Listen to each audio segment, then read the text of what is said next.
The desert wind doesn't just carry sand.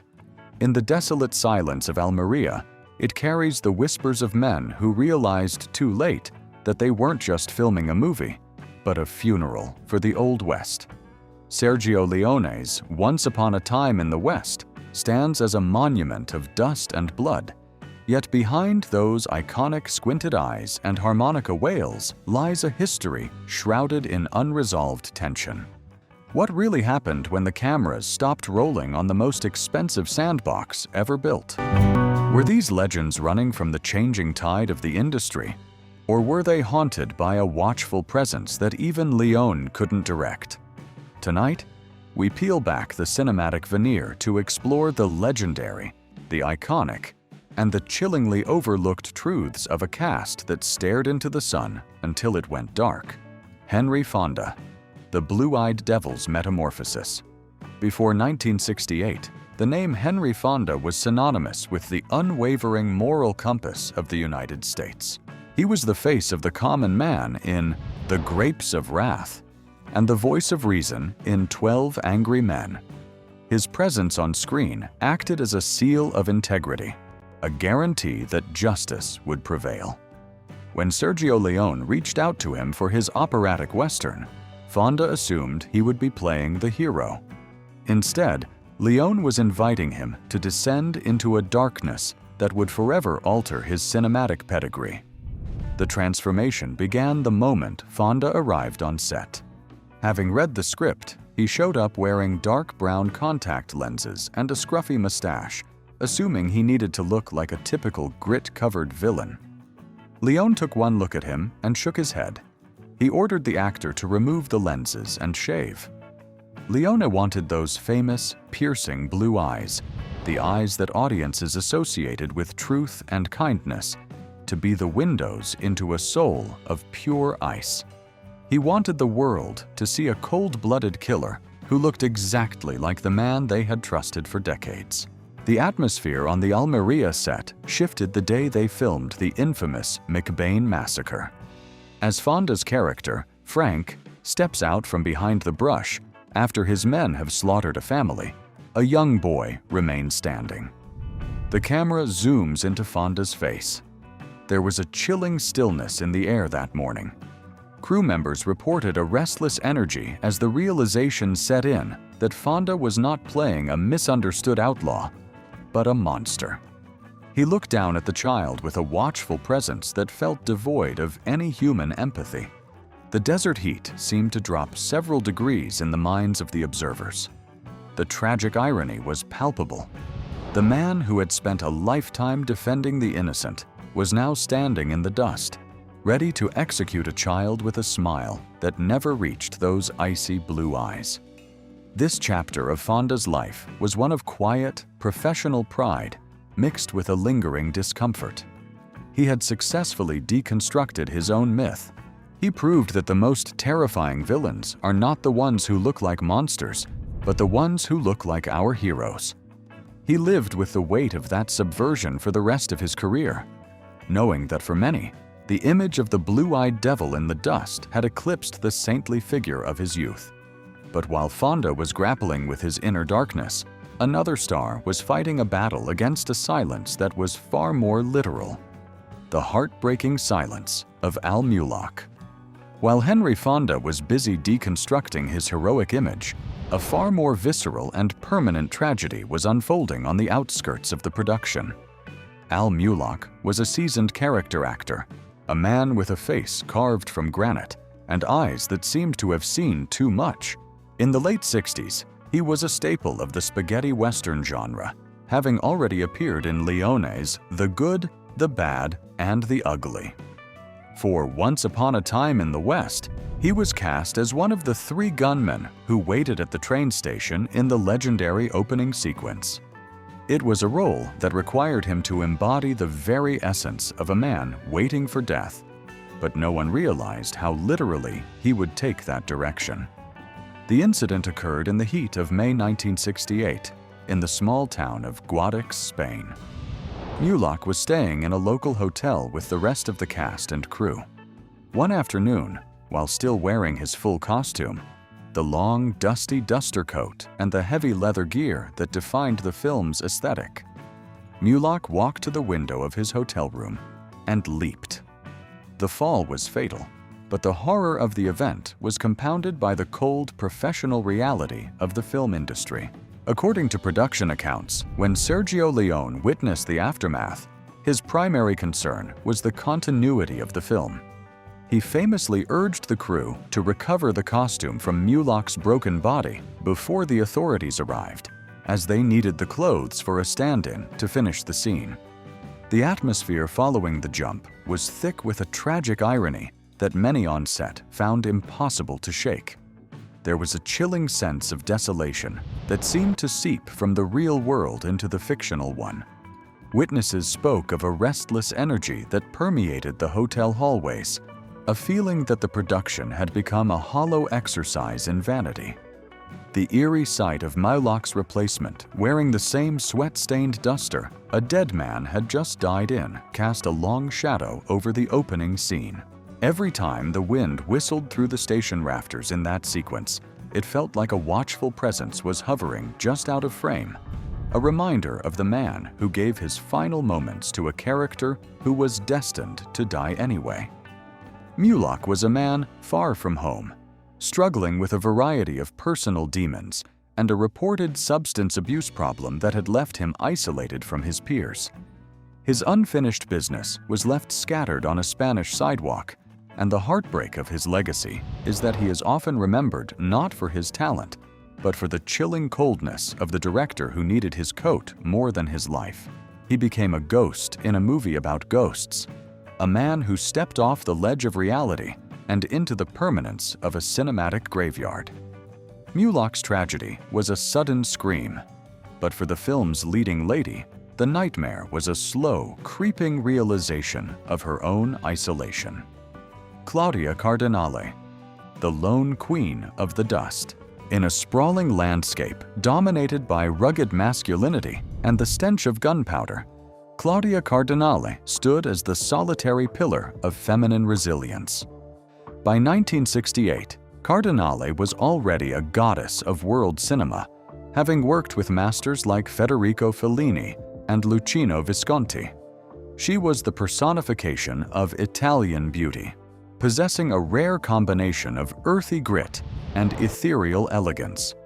However, stepping onto the set of Sergio Leone's masterpiece meant entering a world that was fundamentally hostile to her presence. She was cast as Jill McBain, a former prostitute seeking a new life, only to find herself inheriting a house of cards and a literal graveyard. The incident that defined her experience was the grueling nature of Leone's directorial style, which often bordered on the obsessive. Cardinale was forced to navigate a production where dialogue was secondary to the visual language of the face. Leone famously demanded that she act with only her eyes, often keeping the camera inches away from her skin for hours in the blistering Spanish sun. There was a specific, uncomfortable moment during the filming of the scene where she arrives at the deserted station. Leone kept the cameras rolling as she wandered through the dust, offering almost no verbal instruction. He wanted to capture her genuine sense of abandonment. She later recalled that she felt less like a leading lady and more like a prop being moved through a giant, dusty chessboard. The sensory details of her time on set were defined by a restless energy. The air was constantly thick with the acrid smell of Toscanello cigars, a scent that clung to her clothes and hair long after the day was done. She spoke of a watchful presence from the hundreds of male extras and crew members, a gaze that made the desert feel even more exposed and vulnerable. There was an eerie quiet between takes, where the only sound was the snapping of canvas tents in the wind. This environment created a chilling sense of isolation. Even when she was surrounded by legends like Fonda and Bronson, she was fundamentally alone in her character's struggle for survival. The physical toll was immense, as the fine Almería sand seemed to settle into every pore, creating a gritty reality that no amount of Hollywood glamour could mask. Cardinale's journey is the quiet heartbreak of her legacy in the film. While the men are remembered for their violence and their cool bravado, Jill McBain is the one who carries the weight of the future. Cardinale often reflected on the loneliness of being the only woman in such a brutal environment, noting that she had to develop a thick skin just to endure the filming process. She was the heart of a movie that seemed to have a heart of stone. Her unfinished business was the recognition of Jill as the true protagonist, the one who remained standing when the guns finally go silent. She became the queen of a ghost town, a survivor whose strength was forged in the very dust that threatened to bury her. Claudia found strength in the silence, but for Charles Bronson, the silence was a weapon he had been honing his entire life. Charles Bronson, the ghost with the harmonica. By the late 1960s, Charles Bronson had become the personification of the silent, rugged outsider. While he had appeared in hits like The Magnificent Seven and The Great Escape, he was often relegated to the ensemble, a supporting brick in a much larger wall. Sergio Leone, however, saw something different in the actor. He famously referred to Bronson as the greatest actor I ever worked with, noting that he had a face that looked like it was carved out of the very mountains of the West. For the role of the nameless Avenger, known only as Harmonica, Leone finally gave Bronson the center stage he had been denied in Hollywood. Yet, the price of this spotlight was a performance that required Bronson to inhabit a state of near-perpetual haunting. The incident that defined Bronson's time on the production was his absolute commitment to a terrifying brand of stoicism. Bronson was notorious for being difficult and uncommunicative on set. He took the man with no name archetype to a physiological extreme. During the filming in Monument Valley, Bronson reportedly refused to engage in small talk with the cast or crew, choosing instead to sit in the shade of the red rocks, staring into the distance with a watchful presence that unnerved those around him. There was a specific tension between Bronson and Henry Fonda. While Fonda was an intellectual actor who liked to discuss the craft, Bronson was primal. He stayed in character as the vengeful ghost even when the cameras were being reloaded, maintaining a chilling aura that made the fictional vendetta feel dangerously real. Bronson's performances are anchored in a restless energy that was felt by everyone on the Spanish and American sets. The air around him seemed to grow heavy whenever he began to play that high, discordant wail on his harmonica.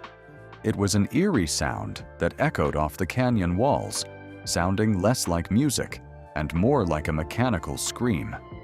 The crew noted the tragic irony of a man who had finally reached the pinnacle of his career, but appeared to be in a state of constant internal mourning. The smell of the dry sagebrush and the fine red silt of the valley seemed to coat his skin like a second layer of armor. He moved with a chilling precision, every step calculated, as if he were a predator waiting for the sun to hit the right angle before striking. The conclusion for Bronson is the deep-seated loneliness that fueled his portrayal of harmonica. Beneath the tough exterior was a man who had grown up in the coal mines of Pennsylvania, a man who had known true hardship and carried that weight into every role. His unfinished business was the validation of his own talent, a struggle that made him prickly and defensive. He wasn't just playing a man seeking revenge for his brother. He was playing a man seeking a place in a world that had tried to bury him. He became the ghost of the West, a silent sentinel whose heartbreaking legacy is that he reached superstating by becoming a shadow. Bronson was a man of few words, but the man he was hunting was defined by a history of secrets that even Leone couldn't script. Jason Robards, the Drunken Cheyenne. By the time Jason Robards stepped onto the set of Leone's epic, he was already a titan of the American stage, particularly renowned for his interpretations of Eugene O'Neill. Yet, his personal life was a turbulent sea of alcohol and internal conflict. Robards was brought in to play Cheyenne, the charismatic bandit who occupies the moral gray area between the devilish Frank and the spectral harmonica. He was the rugged soul of the film, but his arrival in Spain was nearly derailed by the very demons he spent his life trying to outrun. The incident that almost ended his involvement occurred during the early days of production. Robards arrived on the set in a state of advanced intoxication, a condition that left him unable to hit his marks or remember his lines.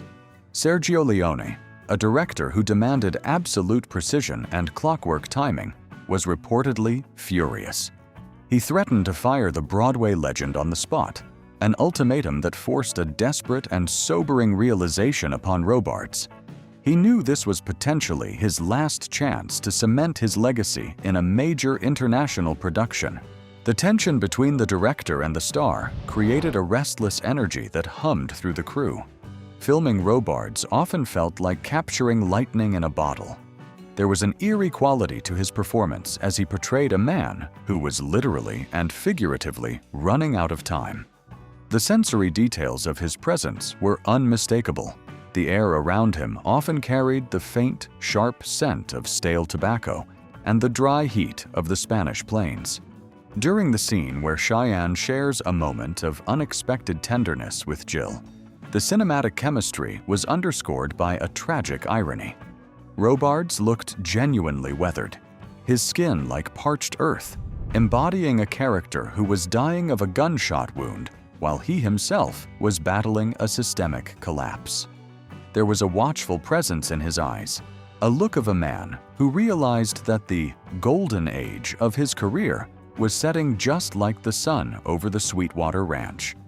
Robards managed to turn a supporting role into the film's emotional anchor, proving that his talent was far greater than his addictions. His unfinished business was a lifelong search for stability, a quest that gave his performance a heartbreaking layer of authenticity. He wasn't just playing a dying outlaw, he was offering a public confession of his own fragility. He left the set not just as a survivor of the film, but as a man who had stared down his own destruction and chose to create art from the wreckage.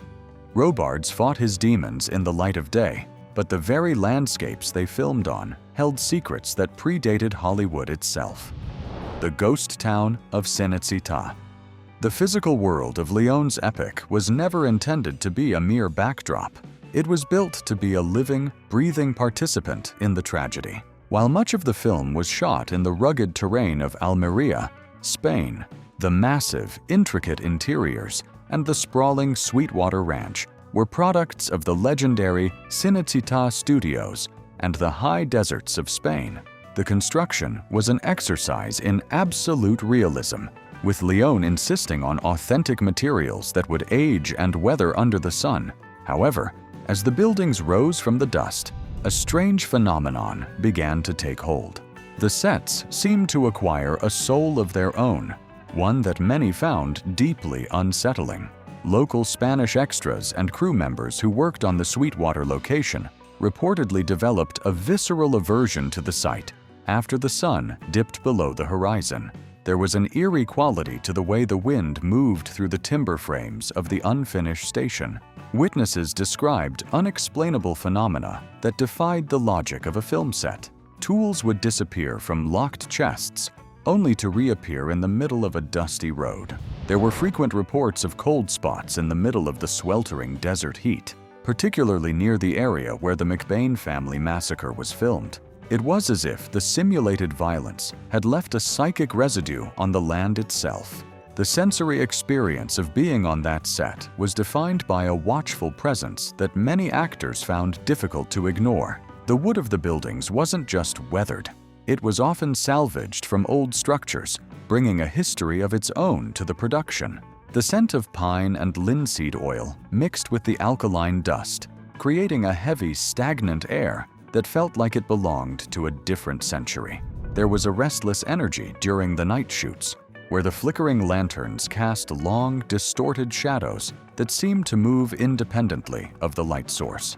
The tragic irony was that Leone had spent millions to create a monument to a dying era, only to find that the set felt like a graveyard before the first scene was even finished. The ghost town became a sanctuary for the cast's own private anxieties. Between takes, actors would often wander into the empty buildings to escape the heat, finding themselves sitting in the silence of a house that would never be a home. This feeling of unfinished business permeated the wood and stone. The heartbreaking legacy of the Cinecittà and Spanish sets is that they were eventually abandoned to the elements, left to rot into the earth they came from.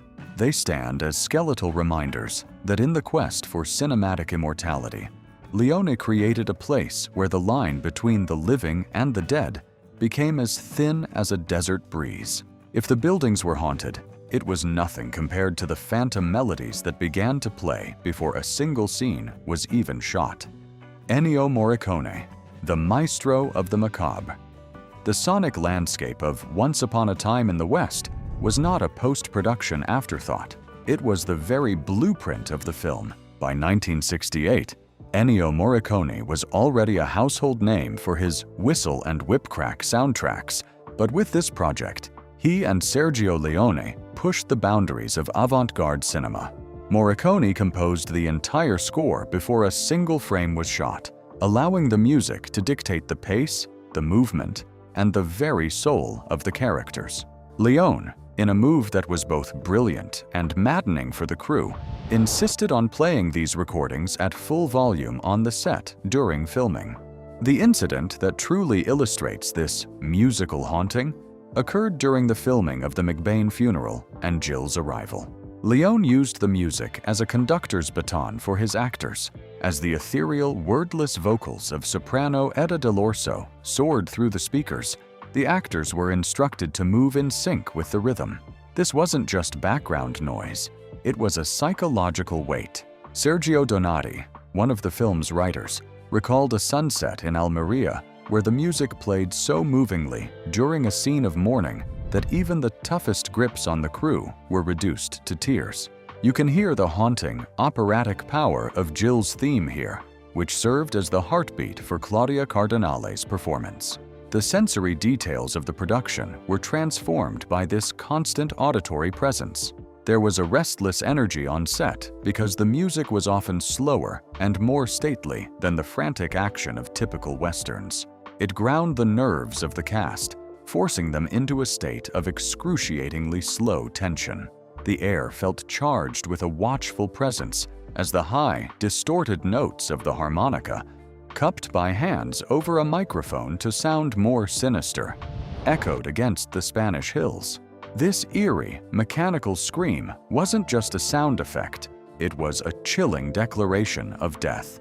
The tragic irony was that while the music was beautiful, its purpose was to score a funeral for the American frontier. Morricone's work was the profound loneliness embedded in his melodies.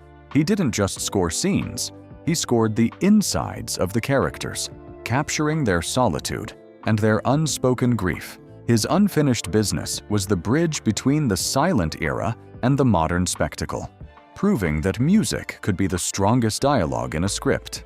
Morricone left behind a legacy where the silence is just as musical as the notes themselves, ensuring that long after the film ends, the high, lonesome wail of a harmonica remains etched in the listener's memory. But as hypnotic as the music was, it couldn't drown out the whispers regarding the film's original, missing ending. The lost prologue. The three who never were. In the world of cinematic what-ifs, few missed opportunities are as tantalizing as the original vision for the opening sequence of Once Upon a Time in the West. Sergio Leone did not initially intend for the three gunmen at the train station to be played by character actors Jack Elam, Woody Strode, and the ill-fated Al Mulock. Instead, he wanted to orchestrate a symbolic execution of his own cinematic past. His grand plan was to hire the titular stars of his Dollars trilogy, Clint Eastwood, Lee Van Cleef, and Eli Wallach, to play the three men waiting for Charles Bronson's harmonica. The intent was a masterpiece of meta-commentary. The new, darker era of the Western would literally gun down the legends of the previous decade in the very first scene. The incident that derailed this iconic moment was Clint Eastwood's firm refusal. By 1968, Eastwood was transitioning into a major Hollywood star and felt that returning for a cameo, particularly one where he was killed off in the first 10 minutes, offered no professional challenge. He reportedly told Leone that he didn't quite see the humor in the director's vision. Without the good, Leone felt he could not justify bringing back the bad and the ugly alone. The entire concept was dashed, leaving Leone furious and leading to a long period of estrangement between the two men. You can hear an analysis of Eastwood's rejection and Leone's reaction here, which details how this pivot changed the film's DNA. The sensory details of that opening scene remain some of the most celebrated in history, yet they carry a restless energy of what might have been. Instead of the familiar faces of Blondie, Angel Eyes, and Tuco, we are given the weathered, craggy visages of Elam and Strode. The 12-minute sequence is a symphony of ambient noise. The squeak of a rusty windmill, the buzzing of a fly trapped in a gun barrel, and the rhythmic drip of water on a hat. There is a chilling stillness to the performance of Woody Strode as he stands under the dripping water tower, a watchful presence that feels almost ancient. The tragic irony is that while the scene is a technical marvel, it was born from a failed attempt to say a violent goodbye to the past. This lost prologue shows that even a master like Leone had to compromise his artistic ego. While he was heartbroken by the missed connection with his former stars, the rejection forced him to elevate character actors into the pantheon of legends. The unfinished business of the Dollars reunion remains a ghost in the machine of Hollywood history. The heartbreaking legacy of the three who never were is that we are left with a masterpiece that succeeded not because it killed its ancestors, but because it learned to build a new monument on the land where they refused to die. Missing stars are one thing, but missing footage suggests a conspiracy of silence that remains unresolved to this day. The 165-minute curse, the butchered edit. When Once Upon a Time in the West premiered in Italy in late 1968, it was a sweeping 3-hour odyssey that redefined the boundaries of the Western genre. However, when the film crossed the Atlantic for its 1969 American release, Paramount Pictures executives grew fearful of its deliberate pacing. In a move that Sergio Leone would later describe as a form of artistic homicide, the studio slashed nearly 25 minutes from the theatrical print. This butchered edit stripped away the very soul of the film, removing essential character motivations and destroying the operatic rhythm that Leone and Morricone had painstakingly crafted. The incident that best captures this corporate carnage was the removal of the final scene involving Cheyenne and harmonica. In the original cut, Cheyenne's quiet death from a gut wound provided a necessary, humanizing conclusion to his journey. By removing these beats, the studio left American audiences confused and emotionally distant. There was a restless energy in the theaters as viewers tried to piece together a story that now lacked its internal logic. Leone was reportedly devastated, watching as his masterpiece was dismissed by critics who were only seeing a fragmented shadow of his true vision. You can explore the differences between the various cuts here, which highlights how much of the film's atmosphere was sacrificed for shorter runtimes. It took decades of advocacy from film historians and directors like Martin Scorsese to bring the full 165-minute vision back to the public. The heartbreak of Leone's legacy is that he did not live to see his film fully redeemed in the eyes of the American public. His unfinished business was the validation of his slow cinema, a battle he finally won from beyond the grave, as the film is now universally recognized as one of the greatest ever made. Yet, the greatest mystery isn't what was cut from the film, but what the cast carried home with them after the dust finally settled. As the dust of Almería finally settled, the legends of Once Upon a Time in the West drifted into their own quiet sunsets. For Henry Fonda, Charles Bronson, and Jason Robards, the film was a high watermark followed by a gradual retreat into the shadows of a changing Hollywood. There was a tragic irony in their collective twilight. They became the very phantoms Leone wanted to capture, men who carried the weight of a century in their eyes. Their heartbreaking legacy is a film that immortalizes them as eternal spirits, forever riding toward an horizon they never quite reached. What part of this cinematic mystery haunts you the most? Was Leone a visionary or a tyrant for his treatment of the cast? Let us know in the comments. If you enjoyed this deep dive, be sure to like and subscribe for more untold stories from the silver screen.